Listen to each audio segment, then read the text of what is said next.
Surabaya, the capital of East Java, with an area stretching to 326.26 kilometers square. The width and amount of its residents reaches almost to 3 million people, making Surabaya the second biggest city in Indonesia, next in line after Jakarta. The word Surabaya comes from the mythical story of battle between Sura, a shark, and Buaya, a crocodile, which formed the name Surabaya. Surabaya is well known for the moniker the City of Heroes because of its history, which is well accounted for the Battle of Indonesia's independence against the colonialists. As the City of Heroes, Surabaya holds many historical legacies. It has many historical buildings from the time of colonialism, and Surabaya itself is located between strategic tourism areas such as Yogyakarta and Bali, thus giving Surabaya its own advantage and nuances, it attracting both local and domestic tourists alike. Various ethnic migrated to Surabaya, mixed with local residents, and thus forming cultural pluralism, which became Surabaya's unique features in citizen daily social life. However, among Surabaya's abundant multi-ethnic cultural legacies, the original and local cultures remain existing in many forms, such as dances, musicals, and performing arts.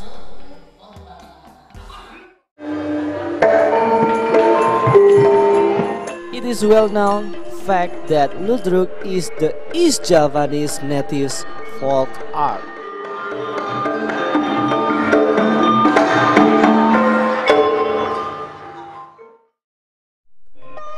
Ludruk is a traditional drama played by performing group, of which most of the members are men. The name Ludruk comes from the word Lodrok, which was categorized in Javanese with the meaning clowns or jester, accompanied by traditional music sets called gamelan. The dialogues or monologues in Ludruk are usually flavored by some entertaining one-liners delivered in Surabaya dialect. Ludruk's performance structure, ever since its beginning, has not undergone significant changes. The performance is opened with special East Java dance, the Remo, accompanied by gamelan, and it's depicted by someone with great stature and makeups as well as entertaining appearance. The performance moves on with Bedayan, a simple dance performed by a few birds who dress like women, singing Julai Juli, songs taken from limericks with the daily life themes.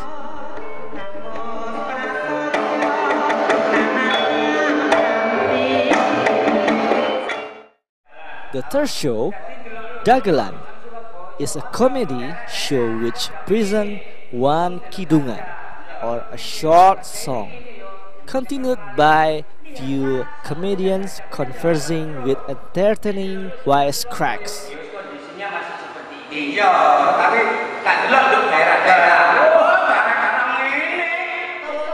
Following next is the main performance, the play or the story, which is mostly divided into a few stages. Every stage is accompanied by Jula Juli songs.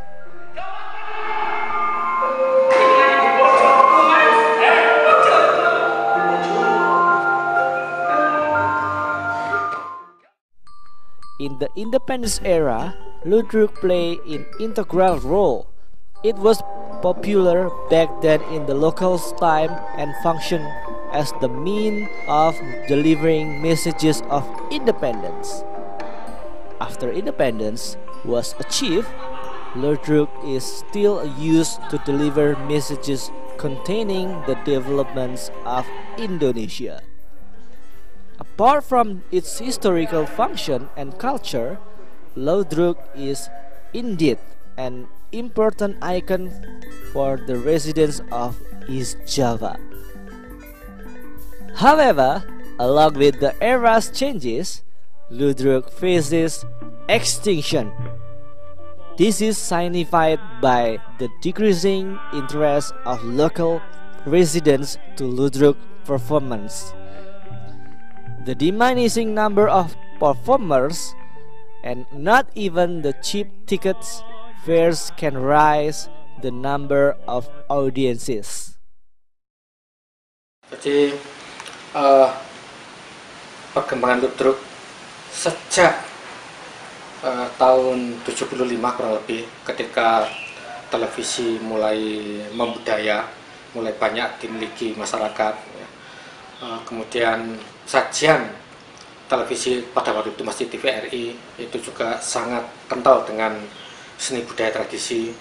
Itu pertunjukan Ludruk sudah mulai susut, artinya itu yang di Gedongan, artinya pertunjukan Ludruk di Gedongan itu yang mangkal di sebuah gedung-gedung tertentu yang darurat, biasanya di alun-alun, di pedesaan, itu semua pada bangkrut, gitu ya. Karena orang masyarakat lihat TV tinggal pilih, ya gitu masalahnya itu. There has been a questionnaire distribution to identify the recognition and liking for the Ludruk performance art towards 80 youths and working age individuals ranging from 18 to 35 years old. 36 among them are local residents who live in Surabaya. Out of the 80 respondents, 91.7% say that they knew Ludruks as East Java's art, but only 25% or 9 respondents to like and have watched Ludruk performance in THR Surabaya. Boring and not interesting was the main reasoning of the respondents, who say that they dislike this authentic performance art. Language proficiency was the reason told by several other respondents, as they start that Ludruk cannot keep up with the current developments. For nurturing the local culture, not many respondents state that they would like to be immediately involved, although they did agree to support the government policies. Ya, saya rasa sih media pegang peranan paling penting. Kalau menurut saya, kalau itu memang dirasa penting, saya percaya seharusnya pemerintah lebih lebih mengekspos itu di media. Saya pernah mendengar tentang kesenian Ludruk, dan menurut saya kesenian Ludruk cukup menarik. Tetapi sayangnya kesenian Ludruk tidak terlalu populer di Surabaya karena banyak seniman-senimannya yang kurang mempopulerkan kesenian Ludruk itu sendiri. In Surabaya, Ludruk still survives, although there are only a small number of performers. In the 1980s, 789 Ludruk performing groups were in existence.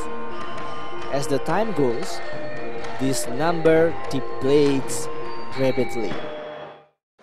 Agar kita tidak akan menjadi seperti di negara-negara yang mau mengeklaim kesenian kita itu. Nah, mulai sekarang ya inventarisasi. Itu sejak dulu, tahun 84 itu Jawa Timur sudah menginventarisasi kesenian-kesenian daerah unggulan. Kalau pemerintah dalam hal ini saya melihat masih ada pemikiran-pemikiran itu. Contoh, di daerah Sidoarjo itu diadakan lomba ludruk tiap tahun. Nah dulu di Surabaya juga. Nah, itu berarti ada pemikiran untuk meningkatkan kualitas, kuantitas, juga apresiasi masyarakat terhadap ludruk. Itu masih diupayakan terus. Dan ini harus mendapat dukungan dari masyarakat. The rise and loss of Ludruk stage performing Nobong is never apart from Irama Budaya Surabaya. Tobong or Nobong is a word mean the point at an emergency performance set. Irama Budaya Surabaya performing group, one of the arts performing group in East Java that survives in staging ludruk shows. These art performers even dare to sacrifice their living for the survival of national culture. Although their earning is enough only for daily ration, they hold on their position as ludruk art performers.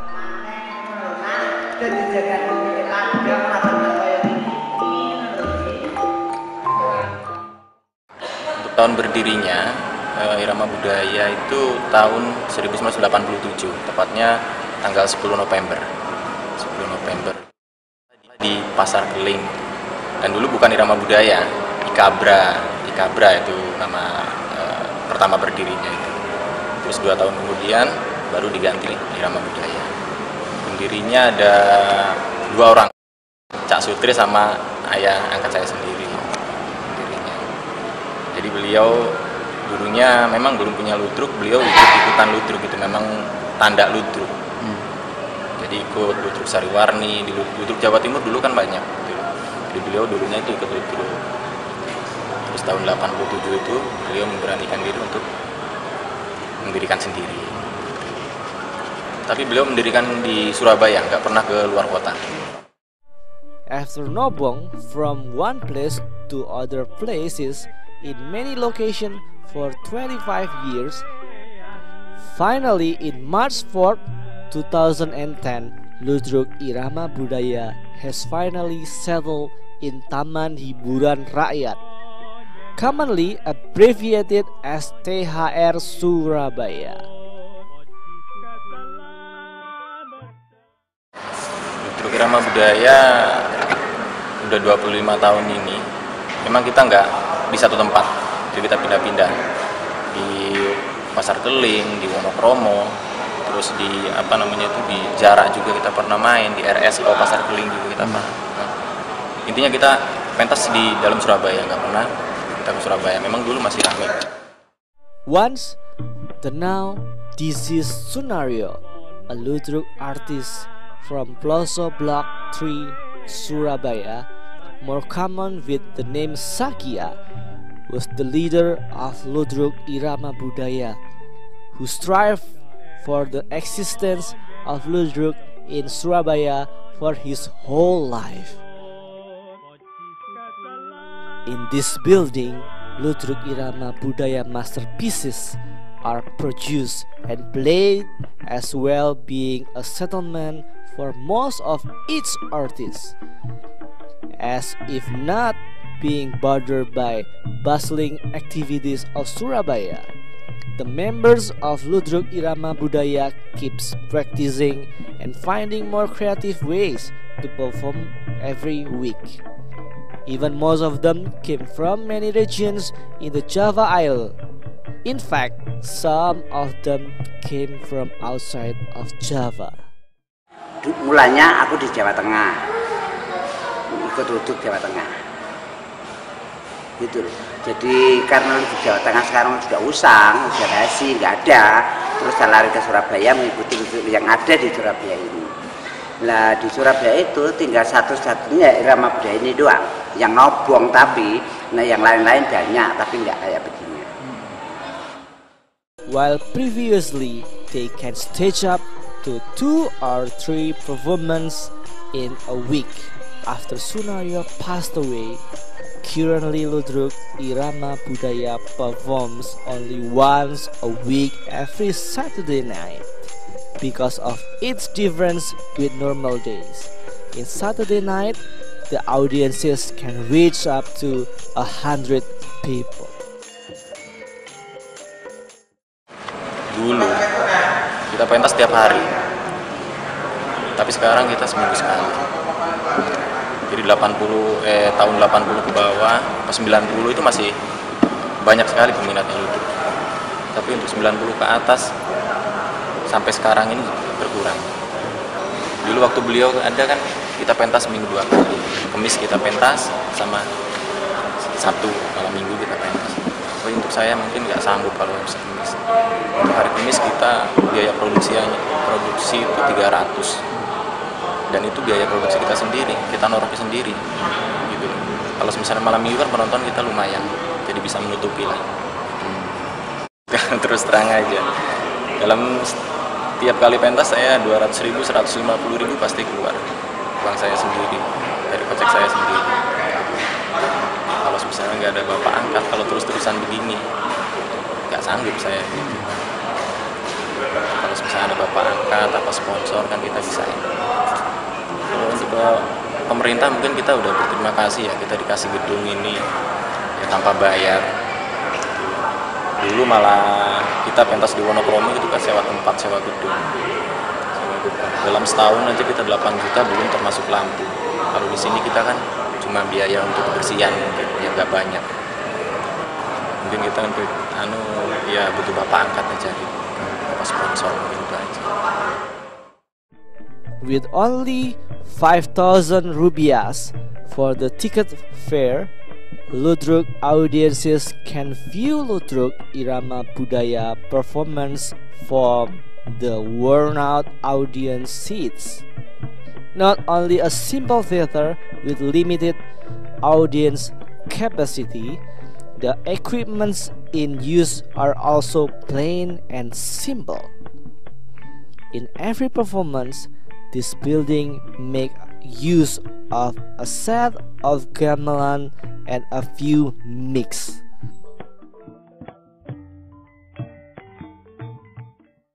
Dulu masalah anggota itu bisa bertambah, tapi sekarang nggak bisa. Generasinya sudah nggak ada. Orang yang mau ludruk kayak umpamanya kayak bayarannya ya, umpamanya terjun di dunia ludruk itu kok bayarannya nggak mencukupi. The very low earnings cannot make up for daily living. It is not surprising that Ludruk artists expect saweran from the audiences who requested gendings or songs. The result would then share among them. The artists themselves would daily work as coffee peddlers, stand tenders, etc. Kehidupanku sehari-hari memang tak sambil segalanya. Apa aja yang aku disuruh sama orang dan aku bisa tak jalani. Entah orang itu nyuruh aku nyuci, entah orang itu manggil aku untuk masak, entah aku dipanggil untuk keliling servis, meskipun itu cuma bersih, aku jalani. Yang penting halal dan aku bisa makan. In these hard times and inevitable waves of modernization, Ludruk Irama Budaya's artists strives to flourish the existence of Ludruks in Indonesia. Their will in keeping Ludruk alive never fades. In the midst of many neighboring countries trying to claim national arts and cultural legacies, they prove the originality of Ludruk. Sekarang pemerintah nggak menghiraukan kesenian Jawa sama sekali, nggak menghiraukan sama sekali. Malah sekarang itu yang dibina untuk kesenian asing. Orang luar negeri aja loh membina kesenian Jawa, dibawa ke luar pulau, ya kan?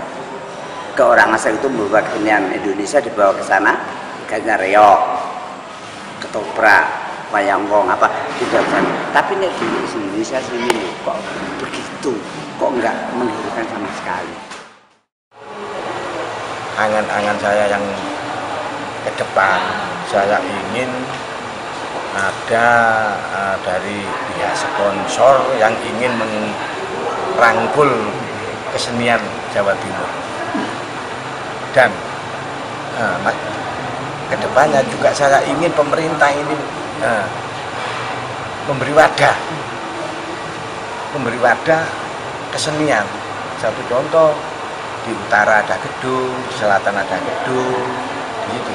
Jadi seniman-seniman itu bisa berputar. Nah, untuk sekarang ini jangankan gedung, cari tempat untuk nopong itu sudah sukar, sulit sekali. Kalau waktu dulu enak, ada gedung, di sana ada lapangan, itu boleh, sekarang nggak boleh sekarang.